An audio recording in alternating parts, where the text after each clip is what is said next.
دیم د خپلې دودي چې کومه مجاهده هم روانه کړې وو، کم سټرګل جدوجهد هم روان کړی دی، د ازادۍ د غلامۍ د زنځیرونو د ختمېدو چې څومره هم وستایل شي دا به کم وي. آغاز د دغې خبرې نه کوم چې مونه وروسته په دا باب خیبر باندې یوه جنډه لګېدلې ده د بېحسۍ د غلامۍ د بزدلۍ حد واقعي دا جنډا کوي. په دا جنډا کې سروي دا جنډا باندې به نظر وکړو چې هوا به روشي دا به اوچاته شو، په دا کې سروي دي او دا سروي وګا په دغو ډازو پکې شوي دي. نو زیان چې که ساره بله فیصله او جرګان نه کوو او زه لون کوم چې ایسائی انټیلیجنس ادارو مضبوط ترین فوج بهترین فوج د پاکستاني اټمی ملک دی.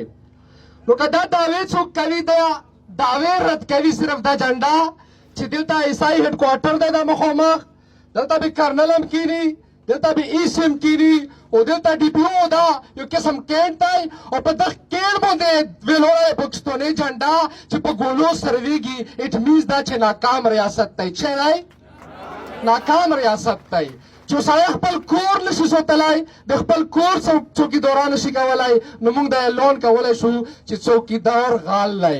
څوکیدار غال دی. او دا څوکیدار څوک دی؟ آرمي. څوک دی؟ سره بله خبره شته نه، دا څوکیدار آرمي دی. زه دا دغه نن ورځې نه صورتحال چې جوړ شوی دی اګست دی د ازادۍ ورځ ده په ټوله دنیا کې چې کوم ریاست جوړ شي هر ریاست په هغه ورځ باندې جشن منووي. نن چې په خیبر کې د غیورو او غیرتي تاریخ لري او فریدي د دغو په خوره باندې شنې جنډې په زوی توره جنډه ازادۍ د جشن په ورځ باندې یو مسیحا دلته ملویږي. د وګانا انټیلیجنس ادارې په دا خبره لګیا دي چې دا څوک دي چې دا نن د ازادۍ ورځ یې په توره ورځ بدله کړله. یو څو نومې یې په لیست کړي دي چې مونو ما وه پکې چې خلک موټیویټ کوي او په جنډا پسې خبرې کوي او بلې کوي وجه او سبب یې ګرځي. خو زه نن ته دغې تورې ورځې د لمانځلو وجوهات وښیم، جذباتي خبرې به نه کوم خو وجوهات یې ته وښیم چې دا ملک د حالات څه دلته داسې شول.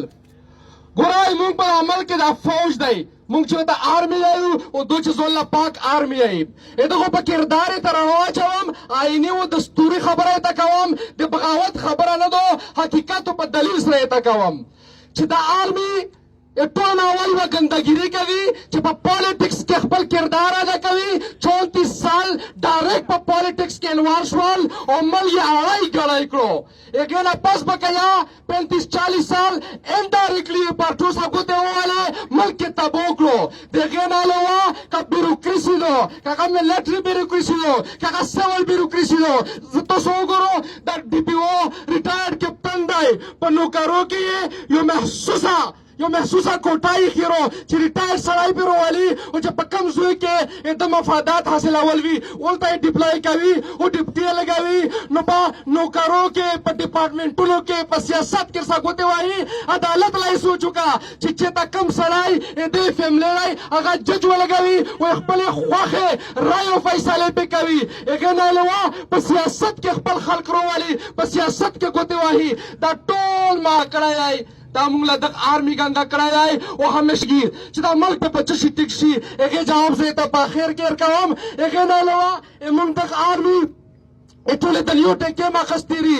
د انډیا سره یې موږ په جنګ کړي وو. والله بالله که انډیا یې موږ دشمن دی دا خپل ریټ زیاتوي یا یې چې ډز وي په باډر مسله وي د مو فوج اهمیت زیاتېږي، وسله برسي، بجټ به بې زیاتېږي. د بنګلادیش سره مسله جوړه کړله، په 48 کې کشمیر بوی کړو، په 71 کې بنګلادیش بوی کړلو، په 65 کې د انډیا جان بوی کړلو، په 98 کې د کرګل جان بوی کړلو. مړه خو ملکونه و خیر دی، اخو ملکونه و دا ته زه دو رول وښیم په ریاست کې. اخو ملکونه و زه غوسه بې وسلې وي. په 2001 نه دلې طالبان پیدا وکړل.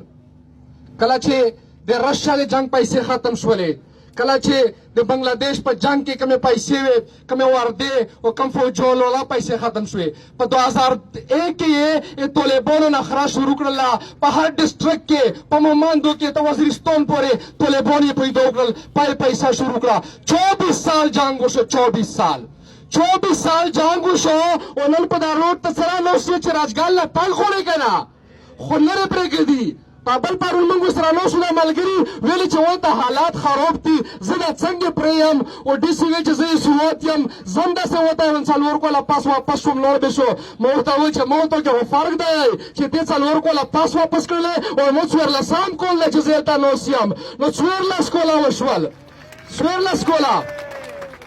14 کوله وشول دلته 24 سال وشول چې د ملک کې طالبانو سره جنګ دی نن هم خبره کوي چې په راجګال کې طالبان دي نو خبره مې ورته کوله چې 4 کیلومتره لوکالو په سترګو ړوند شی بزدله برگیډیار د کناولی 2 برگیډ د کناولی او 10,000 آرمی رو 10,000 آرمی په موجودګۍ کې پته یې ته شته 15 ورځ دو چې فوجونو سرونه طالبانو وړي دي نن هم پسې دا سوالګر غوندې په خپلو ډیډ باډو پسې ګرځي نو داسې سړي له چې ته جرنیل یې او کمانډر یې تا کوم هم بزدلی رای تا کوم هم بیا بېغیرته رای دغه لا غله ویل پکار دي چې مورچا نشي سوتلی